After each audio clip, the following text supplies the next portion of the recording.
Hello everyone, this is Jeremy with Land Say Go, and we are back for April 9th, 2019 spoilers for War of the Spark.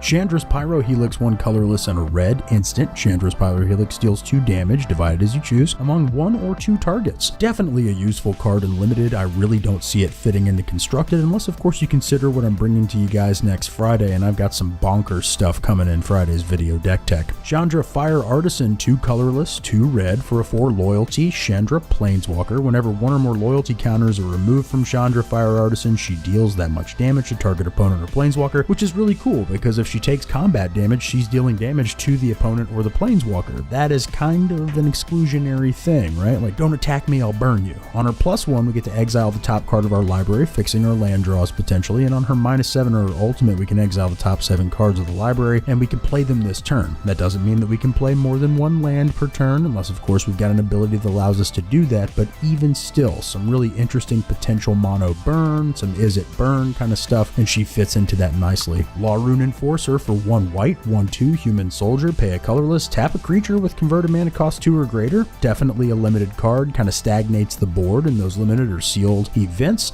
Likely not going to see much constructed play though. Dovin, Hand of Control for 2 white blue. It's a 5 loyalty planeswalker. Artifact, instant, and sorcery spells your opponent's cast cost 1 more to cast. So we're getting a little bit of hate bearers going on here and starting to clutter the board. Dampening Sphere is in play. We really don't have an active Thalia right now, but that's not to say that we may not see her return as we return to other planes, and Dovin is still in the rotation. On the -1 until your next turn, prevent all damage. It will be dealt to and dealt by target permanent and opponent controls. Interesting. Nice defensive measure. Saheeli Silverwing, 4 colorless for a 2/3 flying artifact creature. It's a Drake. Maybe the worst card I've seen printed so far.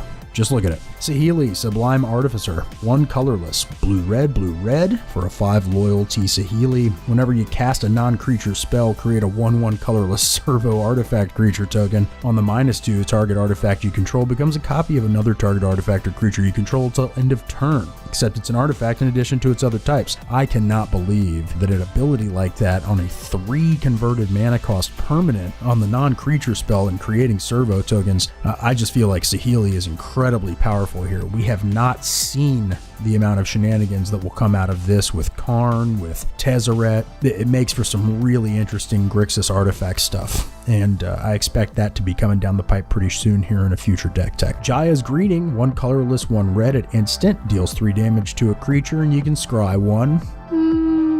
We'll see. Jaya Venerated Fire Mage for 4 colorless and a red. We've got a Jaya Planeswalker at 5 loyalty on the ETB. If another red source you control will deal damage to a permanent or player, it deals that much damage +1 to that permanent or player instead. On the -2, deals 2 damage to any target, does Jaya. You know, maybe if we combine this with some Flamekeld stuff, I don't know, some more burn synergies, maybe even try to build a Jaya tribal deck, we could get some value out of this card. But the converted mana cost of 5 just takes us so far away from the expedient gameplay of Flame of the Keld that I don't know that she'll really see much play. Definitely value for her in a limited or a sealed environment, and who knows, she might get broken later on. Vizier the Scorpion for 2 colorless and a black for a 1/1 zombie wizard. When it enters the battlefield, you can amass 1. Zombie tokens you control have Death Touch.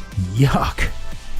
Oh my goodness, this amass thing is really starting to look like it's got potential. A new Karn was spoiled, the Great Creator. 4 colorless, 5 loyalty on the ETB. Activated abilities of artifacts your opponents control can't be activated on the +1 until your next turn. You get an artifact that's got power and toughness equal to its converted mana cost. And on -2, we really start to see some incredibly powerful stuff with being able to grab artifacts that we own from outside of the deck, from outside of the sideboard, or even artifacts from exile and put them back into our hand. When you have a card like Mastermind's Acquisition that's looking to really be able to play off of the sideboard or cards that you own, there might be some cyclical stuff that kind of takes place with this. As far as the power level of existing artifacts in Standard right now, I don't know if Karn's really going to make all that much of an impact, but we'll just have to wait and see. Who knows what the next set will bring, who knows what the remainder of War of the Spark will bring, and where we might get with this. And the final card spoiled today on April 9th, 2019 was Chandra's Triumph. 1 colorless and a red for an instant, deals 3 damage to a creature or planeswalker an opponent controls, and if we control a Chandra, it deals 5 damage to that permanent instead.